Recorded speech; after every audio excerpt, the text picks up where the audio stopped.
Bonjour tout le monde, aujourd'hui nous allons parler d'Oscar Peterson, le jazzman canadien.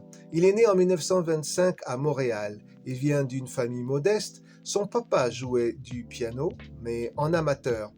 Il va apprendre le jazz très tôt, mais va aussi apprendre le piano classique avec sa sœur. Le jeune garçon est doué, il joue à peu près 4 à 6 heures par jour. Jeune adolescent, il jouera du ragtime très facilement comme un professionnel. Il va gagner un concours de musique de la radio nationale CBC et décidera d'abandonner l'école pour se consacrer totalement à la musique. Sa carrière va s'envoler quand il va rencontrer Norman Granz. Norman Granz est aussi le manager d'Ella Fitzgerald. Et quand il va le rencontrer, il va jouer quelque temps plus tard à Carnegie Hall. Il n'avait que 24 ans. Oscar Peterson a le swing dans le corps.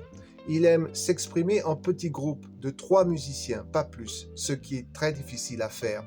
Et en 63, il va sortir l'album phare de sa carrière, un album qui a marqué tout le jazz en entier. Il s'agit de Night Train.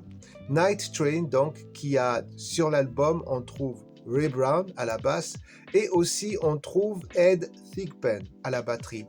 Son style est ancré dans le blues et le gospel. On peut dire aussi qu'il joue de façon rapide, mais toujours de façon accessible. Et je dois dire que Night Train est un de mes morceaux préférés au sein de l'album du même nom. Il y a aussi un autre morceau que j'aime énormément, c'est Hymn to Freedom.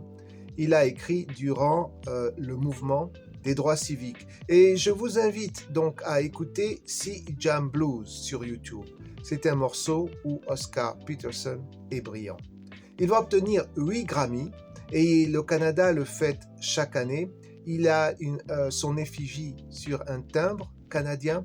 Il a aussi sa statue à Ottawa en face du Centre des Arts. Je dirais aussi que Oscar Peterson est un homme qui a beaucoup marqué les musiciens des nouvelles générations et il le considère comme un maître du piano.